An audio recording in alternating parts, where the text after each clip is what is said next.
These patties look like the perfect burgers. But looks can be deceptive, because this meat doesn't come from an animal at all. In fact, it's made entirely from plants. Since last year, Singapore's restaurants have been adding plant-based meat alternatives to their menus. At Grand Hyatt's Mezzanine, for example, plant-based hamburgers are outselling meat varieties 3 to 1. Globally, sale of plant-based meat alternatives grew over 23% last year, and the market is projected to reach $5 billion by 2020. Personally, I've been trying to cut down on red meat. I'm also pretty aware of the environmental impact of it. So I thought finally they invented something where it tastes hopefully as good. I saw it on the news, it's getting quite a lot of hype over it. So I wanted to see what all is it about. My friend here was dying for us to try it out. He believes that this is one thing that will change me from eating beef burgers. It's a healthy option if you are fond of burgers. I usually eat about 3 to 4 times a week. I love my meat, especially beef. Uncle, 200 grams stir-fry beef, please. Thank you. But I'm also wary about the health problems associated with red meat. The consumption of red meat has been linked to higher rates of Heart diseases, diabetes, cancer, bad cholesterol, and the list goes on. There's also the environmental impact of meat. Livestock produces 14% of the world's greenhouse gas emissions. Its farming causes mass deforestation, all of which fuels rising levels of global warming. Today, we are more aware of health and environmental issues, so companies are racing to bring meat-free alternatives to our dining tables. So, is this trend just a flash in the pan, or is this the beginning of a new movement to entirely replace meat? Well, as I was saying, I really do like my meat, which is why my producer has decided to put me through a taste test.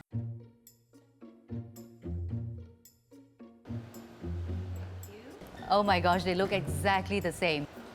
One has got real beef in it and the other one doesn't, is it? Yeah, that's right.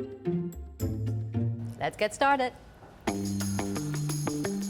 Recognizing this new meat-free demand is Chinese restaurant Empress, and they want to show that it can be incorporated into local dishes too, like dumplings and mapo tofu.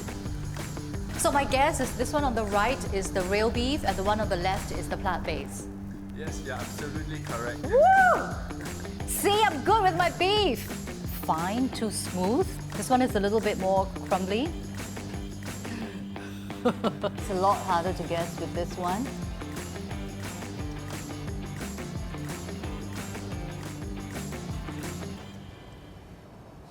So my guess is the one on my left is the plant-based beef and the one on my right is the real beef.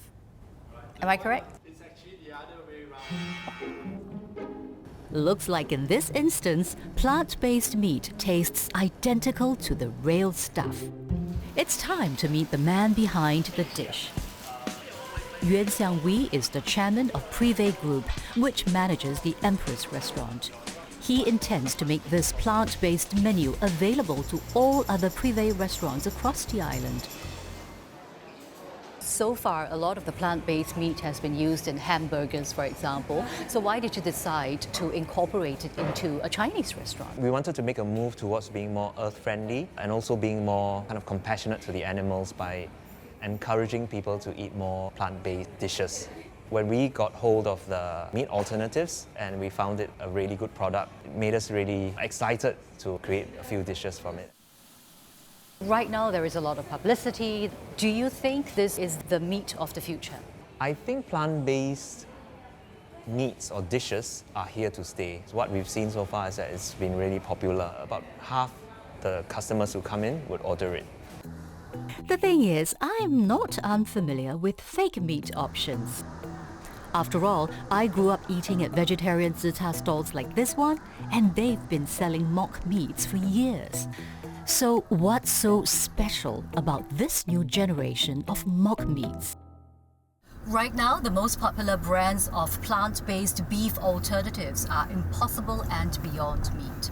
I want to see how they manufacture their meat. Trouble is, all their facilities are based overseas. So I have found a local startup called Live3 Biotech. Now these guys are pioneering something similar with chicken and fish. Ricky Lin and his team have been developing plant-based meat alternatives for the past 4 years. What goes into making meat alternatives? You know, to make plant-based protein as a meat alternative, we definitely need to look at what are the high source of protein from the crops itself, from vegetables. For example, lentils, chickpeas, as well as our mushrooms. These are very high in protein source, so they make a perfect plant-based protein ingredients. And these are the chickpeas and lentils that are pre-boiled. And after this, I'm going to put this into the blending machine. How is this different from the traditional mock meat? The mock meat itself, usually they are gluten-based, so it's a lot of starch. For plant-based protein, we strive for a very high level of protein. So you're saying that meat alternatives are more nutritious than the traditional mock meat? Yes, correct.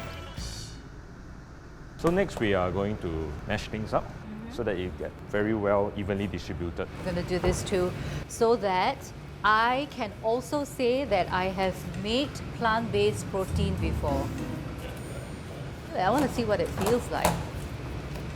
Can I just be a bit violent here, this part? Since this could very well be the meat of the future, oh, it's like Play-Doh and it's slightly warmish, right? So now we have it ready, and I'll transfer it into our food grade pouch before we go for our heat treatment.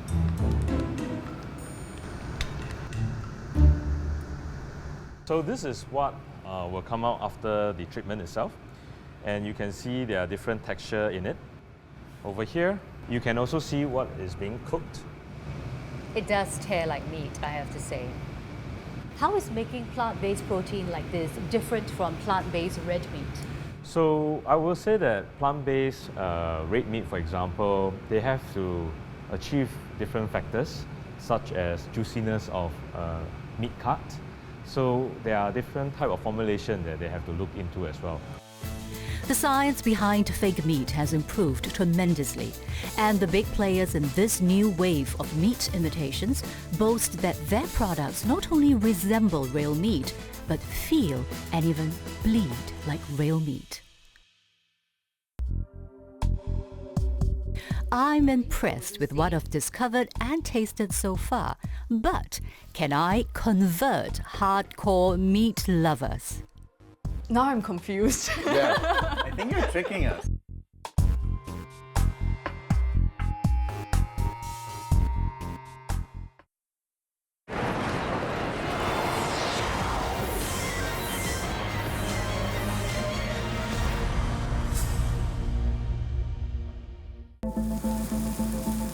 I'm investigating the growing trend of meat-free alternatives that's taking the world by storm. I've had a taste and I'm impressed. But will it convert our most passionate meat lovers? So this is my son. Hello, I'm Jake. Jake loves his red meat, and I'm trying to see if he can make the switch to eat more of the plant-based meat. What? No. I've gathered a group of meat lovers, including a chef and of course my son, for a blind hamburger taste test. Unknown to them, they're going to sample 3 different plant-based burgers. But can they tell that these burgers aren't really meat? How much do you love red meat? Every time I'm able to order red meat like a steak or a beef hamburger, I would order it. Young man, It's my favorite food. would you eat a vegetarian burger? No. why? Because the best part about the burger is the beef, so if there's no beef, then the burger's pointless. Yeah, well said. We're all set? Let's get started.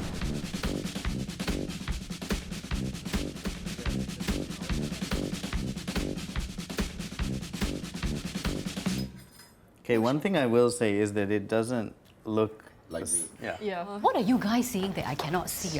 What are you saying doesn't look like meat? And the outside is so smooth. Like even at a fast food restaurant, you can see the mince in the burger. That is just too perfectly flat. Have you even touched the beef yet? Yeah, it tastes like salmon. Tastes like salmon. It does a bit. Okay, let's go for round 2. It has the look, but it's slightly bitter. How much would you pay for this?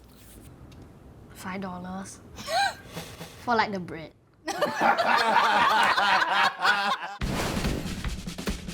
So I think we're all raring to go with C.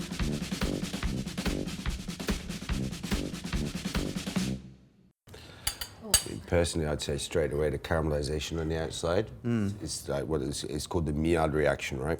Just the caramelization alone would say to me that that's meat. It has a meaty taste to it. Now I'm confused. Yeah. Let me ask the expert. Is this the real This is the burger? most realistic. If I gave you $10, would you buy any of these burgers? This one. You would. Yeah. So after the group sampled all 3 options, I wonder which of the burgers they think is made of real meat. So A, B, C, or D, none of the above. Jake, what's your choice? C. C is a real hamburger. Ryan? So I'm going to go with option D, none of the above. I'll have to go with B. So I'm gonna say D, none of the above. Drum roll, the answer is... Ryan and Tejas, you're right. There's no meat that was served today. Oh, at least it tasted okay. Okay. Doesn't taste. Okay, so would you make the switch from real hamburgers to a plant-based hamburger? In a burger context, I think we can all tell the difference, right? But in certain formats, I think it works. Recently, I was in Hong Kong and I had a bolognese in a restaurant that was with fake meat. And I couldn't tell the difference. I'm a massive supporter of it. Yes. And I think that it is generally healthier. I would eat burger B and C as well. I would do it for environmental reasons. We don't always have to eat the most delicious thing. So I would definitely, I love the idea. And for me, this has been fascinating. There is one major drawback, though. These meat-free options don't always come cheap. A traditional burger in a cafe or bistro can set you back about $15, but the plant-based meat version costs around $20. That's a third more. And in supermarkets, a pack of 2 organic beef patties costs $11, but a pack of 2 plant-based patties is $14. Once again, close to a third more. I think for Singaporeans to be truly sold on a meat-free future, they need to see a better price, but also be convinced that there is no nutritional difference.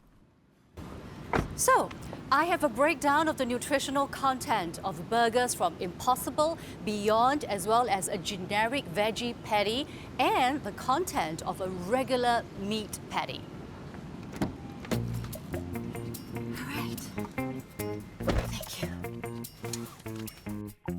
I'm going to meet nutritionist Derek Ong, who will help me break down these facts and figures. Derek has been studying the nutritional quality of plant-based proteins. I have here the nutrition information of beef patty as well as 3 different types of plant-based patty. How will eating these affect my health? Let's look at the total fat. We can see Beyond Meat actually has the highest total fat, at 19.5, followed by the 100% beef patty, and then the Impossible Burger. But what's more important is actually the saturated fat. Too much saturated fat can actually increase LDL cholesterol, which increases the risk of heart disease. Impossible Burger has got less fat, but the saturated fat is higher. So, turns out Beyond Meat has an even higher fat content compared to real meat. And Impossible Burger has the highest content of saturated fat among all 4 samples. What we're hearing is that people are treating the plant-based meat as healthier alternatives. Yeah. Do you agree with that?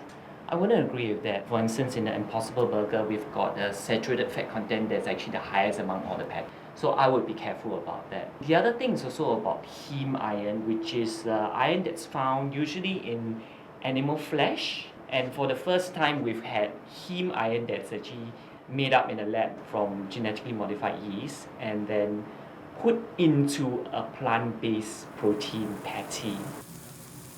And that's why if you were to eat Impossible Burger, you can actually see the bleeding and all that. Is heme iron good for me? Heme iron in red meat may increase the risk of certain sorts of cancers and diabetes. We don't know how heme iron is going to react in plant-based patty because it's never been done before. So in the absence of more scientific information, I would treat the Impossible patty just like a beef patty in terms of increasing risk of certain sorts of diseases, and limit consumption to no more than probably twice a week. It's clear from speaking with Derek that the jury is still out on the long-term health effects of these new meat-free options. So I'm reaching out to Impossible Foods for their views. Impossible Foods declined to give us a face-to-face interview, but instead they sent me this email saying that they are working on prototypes with lower saturated fat and sodium levels. They also said that their own studies found no adverse impact on overall health and no evidence of cancer from the consumption of heme. Impossible Foods added that they are now focused on scaling up the production of their meat to make it mainstream. But with its high price tag, can such plant-based meat truly take off in Singapore? Would you like to try our vegetarian Muta burger?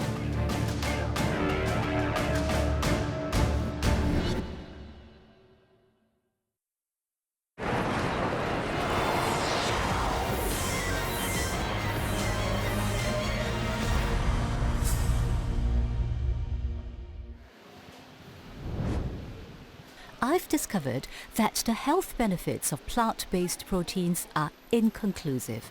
But despite the unknown long-term effects, food writer Annette Tan believes meat-free alternatives are here to stay. Why do you think that this plant-based meat seems to have suddenly taken Singapore by storm? I think simply because people are shocked by how close it is to the real thing. I know a couple of vegetarians who have eaten it and actually feel guilty about eating it because it tastes so much like meat. That's funny. Right? So this is a game changer. Totally. Yeah. I think the bigger scale of things, it's also about environmental consciousness. The meat industry still is a major contributor to, environmental pollution, to a carbon footprint and all of that.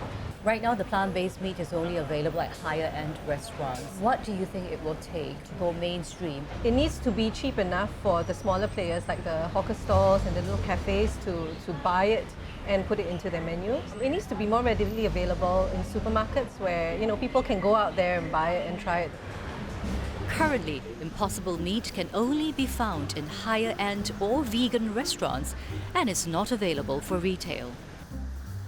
But I've managed to get my hands on a box of 20 patties.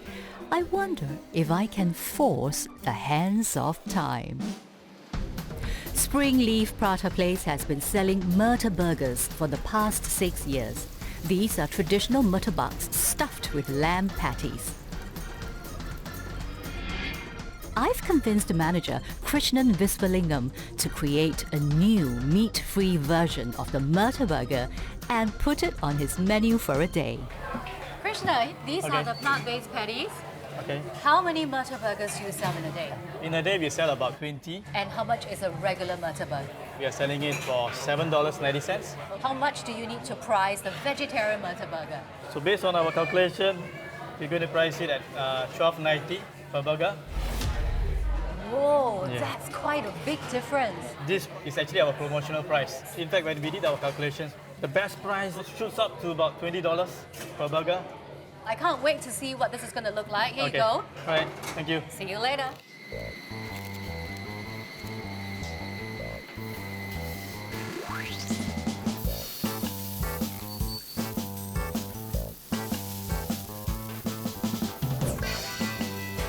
Pass me a fork and spoon.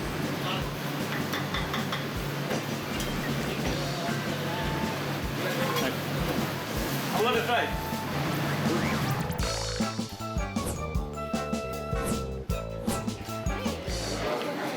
We're all set.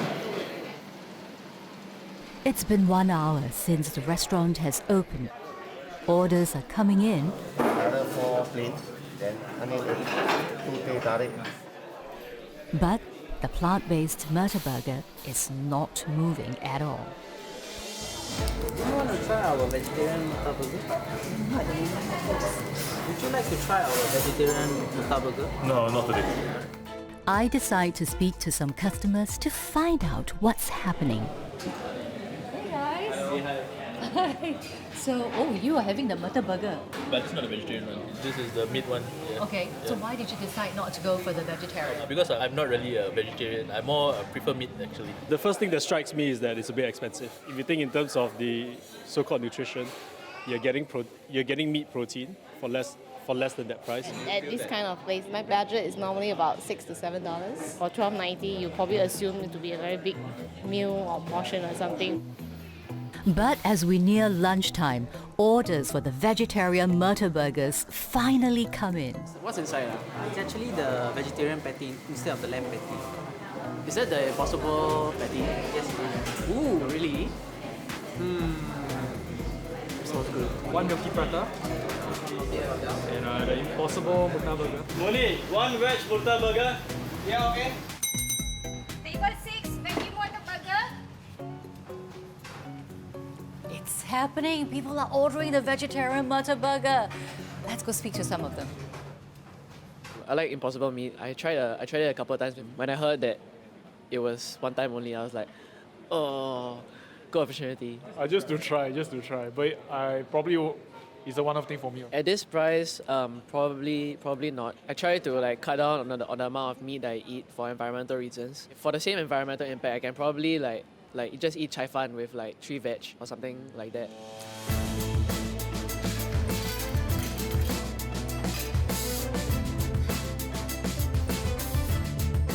It's the morning after, and I make my way back to Springleaf to find out how they did.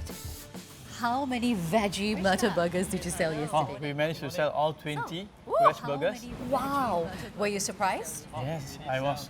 In fact, to sell at $12.90, this price, for me, I feel that it's very expensive. It seems like to push 20 Murta burgers in a day, it's good. I was surprised. Do you think the veggie version will ever replace the original version?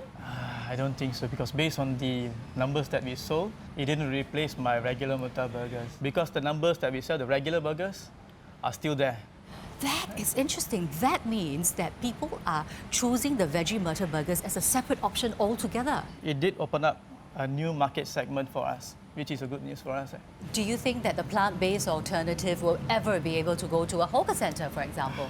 For this price, I don't think so. I got to drop at least 50% to make it competitive and then make it more viable from a business point of view. The plant-based meat alternatives are so close to the real thing, some hardcore meat lovers are sold. But for now, this future food remains a novelty until costs can come down and its health impact made known.